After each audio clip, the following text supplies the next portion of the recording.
imperium atau kerajaan Persia yang melakukan ekspansi. Tadinya mereka hanya di daerah Iran, kalau sekarang itu Iran.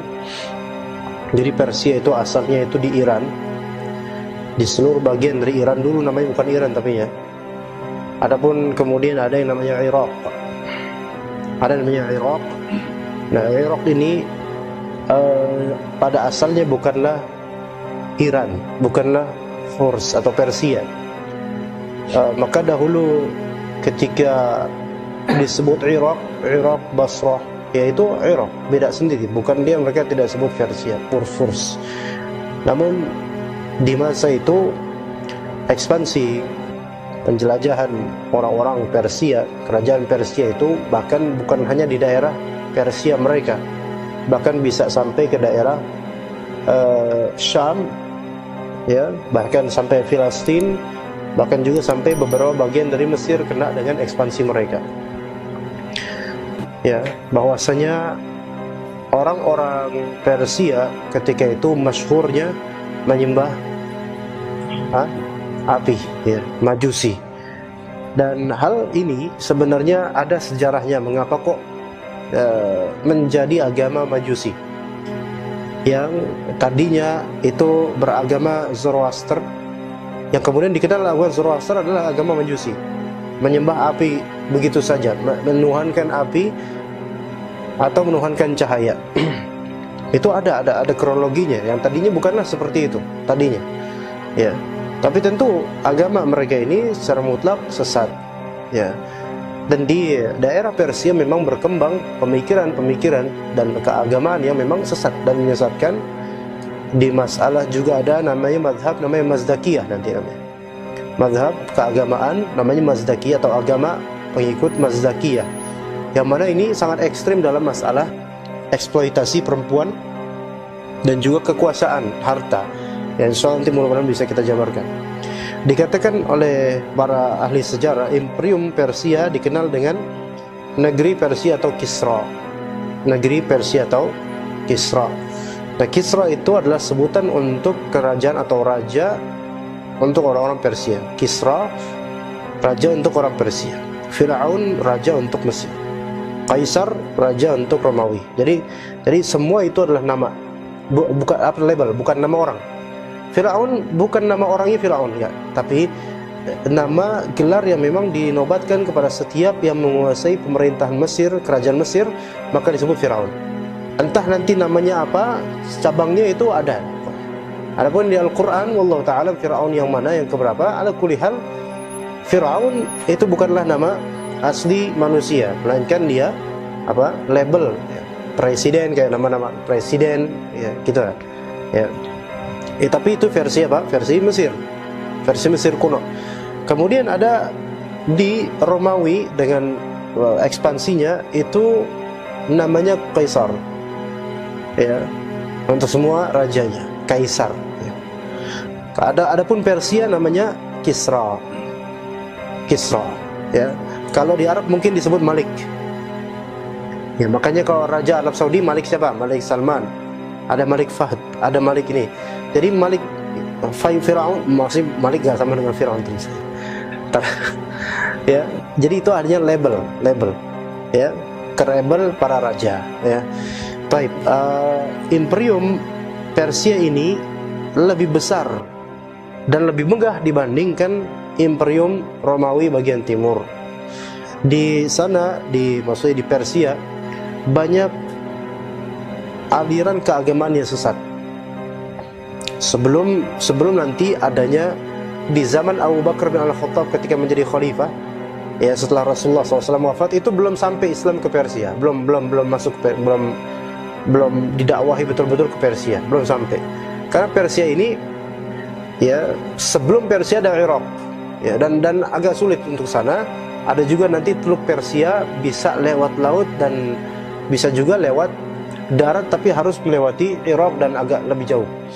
Nah, nanti di zaman Abu Bakar baru itu datang Islam ke Persia, berusaha untuk mendakwahkan orang-orang Persia dan menaklukkan Persia menuju Islam. Walaupun berhasil, namun berhasilnya tidak begitu total, melainkan orang-orang Persia mereka strike back, gitu kan. Baru kemudian di zaman Umar bin Al-Khattab barulah betul-betul terjadi betul-betul secara masif ya pengislaman dan penghancuran, keruntuhan Imperium Persia secara total. Ya, seperti itu. Jadi maka kenapa sampai sekarang orang-orang Syiah Rafidhah di Iran itu paling benci dengan Umar bin Al-Khattab? Karena masih ada sekam kepersiaan mereka, sekam kemajusian mereka, benci dengan Abu Bakar dan Umar bin Al-Khattab. Karena Abu Bakar dan Umar bin Al-Khattab di antara faktor masuknya Islam sesuai dengan manhaj Nabi SAW ke tanah Persia. Jadi walaupun sekarang mereka memang memakai nama Islam, Islam versi mereka, Islam Rafidhah, Syiah Rafidhah, yang pada hakikatnya itu kekufuran. Makanya kita nggak menganggap Iran itu negara Islam. Melainkan Iran negara Syiah Rafidhah Itsna Asyariyah dalam bidang fikih Ja'fariyah. Kalau kita ada bidang fikih Hanafiyah, ada bidang fikih Malikiyah, ada bidang fikih Syafi'iyah, Hanabilah, Zahiriyah. Kalau mereka pakai fikih Ja'fariyah, yaitu mereka buat-buat sendiri dari banyak riwayat-riwayat yang sanadnya betul-betul perlu dikritisi. Nah, jadi Abu Bakar radhiyallahu anhu terinspirasi ketika di zaman khilafahnya untuk melakukan ekspansi pengislaman atau ekspansi penyebaran Islam ke tanah Persia. Tapi tentu itu belum begitu sempurna dan diparipurnakan oleh Umar bin Al-Khattab. Makanya mereka sangat membenci, lebih benci Umar bin Al-Khattab, sangat membenci sekali. Ya, dan juga Aisyah radhiyallahu anha. Ya. Nah, di sana dahulu kala ada keagamaan yang disebut Zoroaster yang kemudian dikenal sebagai agama Majusi kalau di bahasa kita, Majus, dan dikenal juga namanya agama Almaniyah. Jadi kalau Zoroaster dengan perbedaan dengan pengikut Zoroaster dengan pengikut Almaniyah, Zoroaster ada sejarahnya, namun ujung-ujungnya penyembahan terhadap api atau cahaya. Kalau Almaniyah itu lebih condong kepada penggabungan antara pemikiran penyembahan api digabungkan dengan Nasrani. Ya, jadi nanti aliran yang namanya Almaniyah, kan mereka itu ketika itu sedang bertengkar antara Imperium Persia versus Bizantium Romawi kan. Ada aliran namanya Almaniyah seperti di tengah-tengah, yang mana Almaniyah ini kalau masuk ke Kristen itu udah merusak agama Kristen. Dan kalau di tanah Persia sebenarnya udah menyimpang dari ajaran Zoroaster, maksudnya tidak begitu sama dengan ajaran Zoroaster. Tapi orang-orang Persia mereka merestui agama Almaniyah ini, Almaniyah, ya. Kenapa? Karena dengan adanya aliran seperti ini bisa menghancurkan Imperium Romawi, menyesatkan, membuat orang-orang Romawi ya melupakan pertuhanan mereka, melupakan peribadatan mereka. Karena dengan konsep yang ditawarkan oleh Almaniyah yang merusak ya orang-orang Romawi, pemikiran orang-orang Romawi yang memang sebenarnya semua sudah rusak semuanya. Semua itu sudah rusak sebenarnya. Yang benar adalah Islam di tanah Hijaz ketika itu. Semuanya rusak. Tapi begitulah mereka mengira bahwasanya mereka bisa merusak padahal mereka sendiri sudah rusak ya. Nah, jadi Almani ya itu adalah ini Almani, jangan antum bilang seperti Jerman, bukan. Jerman dalam Arabiknya Almania, tapi ini beda ya, bukan, tidak sama ya. Nah, di permulaan abad ketiga Masehi Almani didirikan mazhab ini. Nah, kemudian ada Zoroaster, penyembahan terhadap cahaya atau api, ada Almaniyah, dan kemudian ada yang namanya Mazdakiyah atau Muzdakiyah atau Mazdakiyah. Dan yang Mazdakiyah ini cukup ekstrim ya, nanti insyaallah akan kita bahas kalau ada waktunya. Ada Mazdakiyah muncul pada permulaan abad ke-5 Masehi. Kalau munculnya Nabi SAW abad ke-berapa Masehi, Pak? 500-an, berarti abad ke-6 lah ya, abad ke-6 Masehi. Berarti ini mendekati Nabi SAW ada ya, itu ada aliran namanya Mazdakiyah di Persia atau Muzdakiyah. Di antara ajaran Al-Muzdakiyah itu adalah para penguasa berhak berbuat apapun. diktatorisme yang ditawarkan Mazdakiyah ini sangat-sangat ekstrim, ya. Kalau misalnya untuk komunis, Mazdakiyah lebih buruk lagi, ya. Nah, jadi berhak berbuat apapun dan rakyat tidak bisa ngapa-ngapain. Ya, tentu saja aliran Al-Muzdakiyah ini menimbulkan protes di kalangan rakyat kecil yang diwakili oleh para petani. Ya, jadi antum tidak bisa menyamakan keadaan Persia itu beda dengan tanah Arab. Tanah Arab itu banyak gurun pasir, kok Persia itu di beberapa tempat bahkan itu lebih indah dari Indonesia. Maksudnya tumbuhan-tumbuhannya mantap, bagus, dan sungai-sungai yang mengalir. Beda dengan bagaimana tanah Arab atau Yaman. Nah, perampokan pun kerap terjadi di mana-mana. Jadi ketika pemimpin itu zalim dan itu cerminan rakyatnya, maka pasti banyak perampokan di rakyatnya. Pasti itu. Ya, pasti itu. Nah, para penguasa dengan dalih ajaran Mazdakiyah ini, mereka menangkap dan memenjarakan kaum wanita.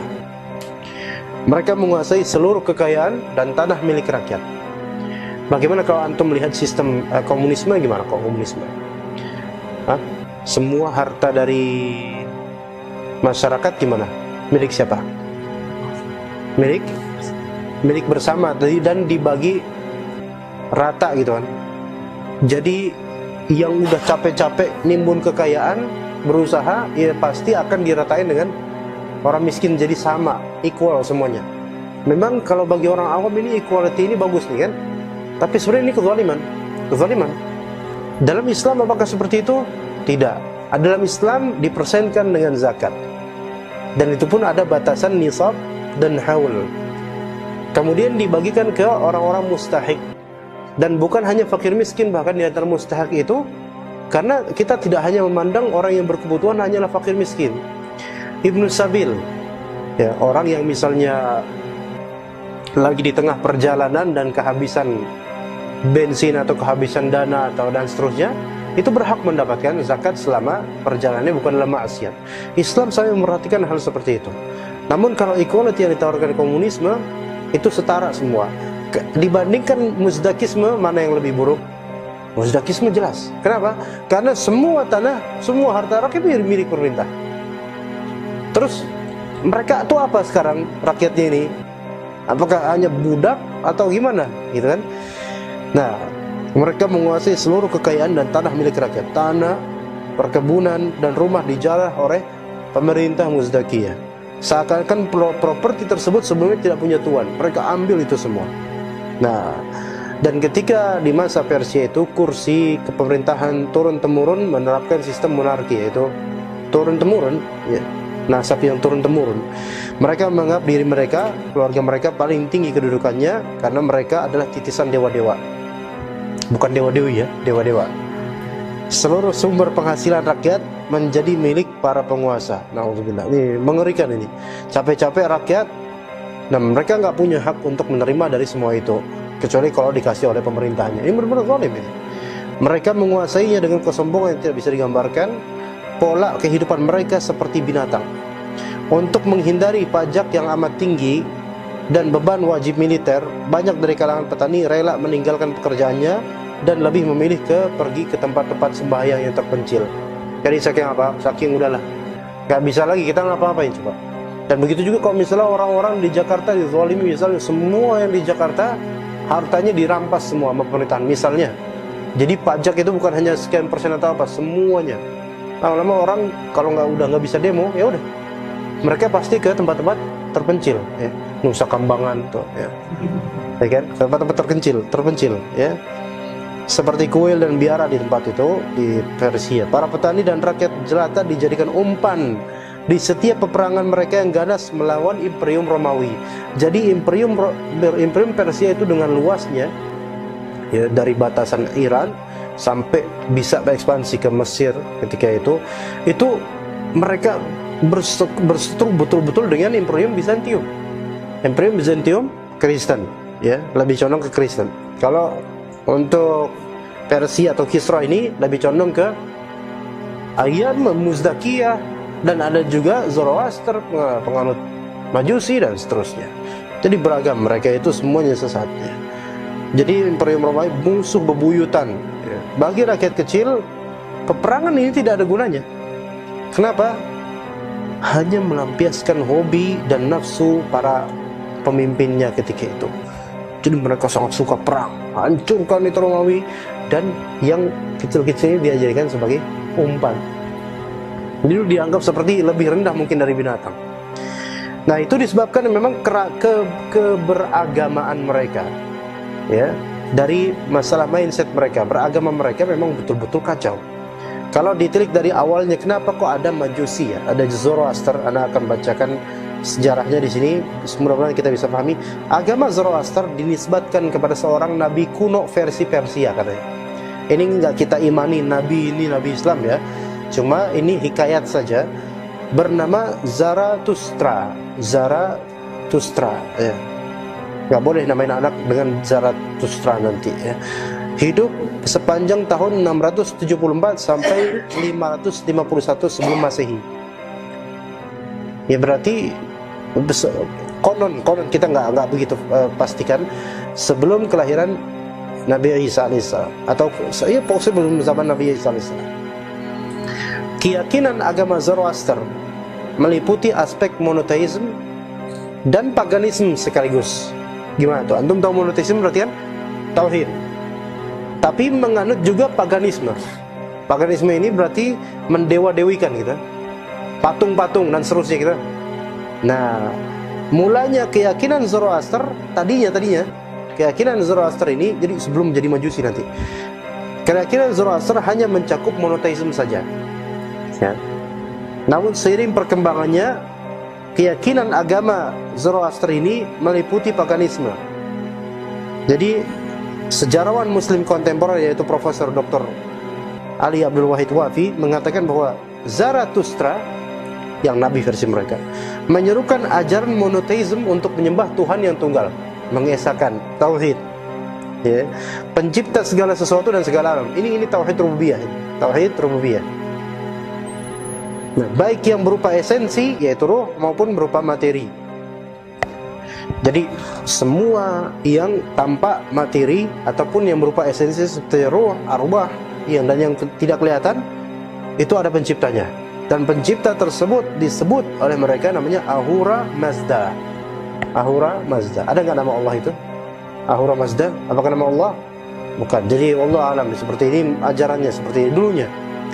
Kemudian menurut penganut Zoroaster, zat Ahura Mazda itu Tuhan yang ditauhidkan versi mereka adalah esensi murni yang suci dari segala bentuk materi, tidak dapat dilihat oleh mata, tidak dapat ditangkap zatnya oleh akal manusia. Banyak dari manusia ini ketika Nabi ini mengajarkan bahwasanya di sana ada zat yang menciptakan semua ini, ya, namanya adalah Ahura Mazda. Ya, antum jangan hafalin, nggak usah dihafalin, nggak apa-apa, karena nggak ditanya di kubur. Mon Rabbuk, Ahura Mazda, walah itu langsung ya digaplokin langsung habis itu. Nah, itu ketika dijelaskan tentang itu, banyak kemudian orang ketika itu tidak mampu mengimani zat dengan sifat seperti ini. Ya. Antum mampu nggak mengimani adanya Allah Azza wa Jalla? Mampu? Apakah perlu perwakilan ada kebendaan? Nggak perlu. Apakah perlu batu untuk mengimani Allah? Enggak. Dan orang-orang ketika itu mereka bingung. Siapa yang kita imani? Itu Tuhan kita, Ahura Mazda. Tapi nggak sanggup, akal mereka nggak sanggup untuk mengimani yang gaib ini, ya, tanpa ada perumusan dan penjelmaan, tanpa ada simbol, ya, mengimani zat dengan sifat seperti ini, kecuali kalau zat tersebut dirumuskan dan dijelmakan ke dalam sebuah rumusan yang bersifat material yang sekiranya bisa ditangkap oleh nalar manusia. Jadi para penganutnya itu mereka berpikir, kita mengimani siapa ya? Mikir-mikir, kita mengimani yang nggak ada. Ya ada, kita yakin ada, cuma nggak bisa masuk ke akal kita. Mereka berpikir gimana harus bisa masuk akal. Akhirnya kemudian Zoroastrianisme, para penganut Zoroaster, ya, membuat rumusan tentang hakikat ketuhanan Ahura Mazda dengan dua rumus penting. Rumus pertama, bersifat transenden, yaitu samawi, yaitu disimbolkan dengan matahari, ya. Sedangkan rumus kedua bersifat imanen, yaitu ardi, bumi, tadi sama ard. Kalau sama dirumuskan, disimbolkan dengan apa? Matahari. Kalau misalnya ard disimbolkan dengan api, oke, api. Dan keduanya, matahari ataupun api, mengandung unsur yang memancarkan cahaya sinar, menerangi semesta, suci, dan tidak dapat terkontaminasi oleh hal-hal yang buruk dan segala bentuk kerusakan. Itu mereka gitu. Maka kepada cahayalah kehidupan semesta ini bergantung, kata mereka. Sifat inilah yang paling mendekati untuk digambarkan oleh akal manusia akan sifat Maha Pencipta. Jadi kalau kita pikirkan, orang-orang ketika itu mulai mereka, gimana ya cara kita betul-betul mengimani zat ini, yaitu yang tadi namanya Ahura Mazda. Oh kalau gitu kita bikin apa simbol itu kan nggak mesti zatnya, ya. Simbol itu hanya sekadar ya logo supaya kita tuh mengetahui gitu loh, oh ada Tuhan gitu loh. Maka mereka pun menalarkan apa materi yang sekiranya bisa masuk ke nalar kita sebagai simbol adanya Tuhan dengan sifat-sifatnya. Maka kemudian di langit ada matahari, di bumi ada api, dan semesta alam ini tidak bisa luput dari adanya dua ini, dan tidak ada kerusakan yang bisa merusakkan kedua ini. Sebagaimana Tuhan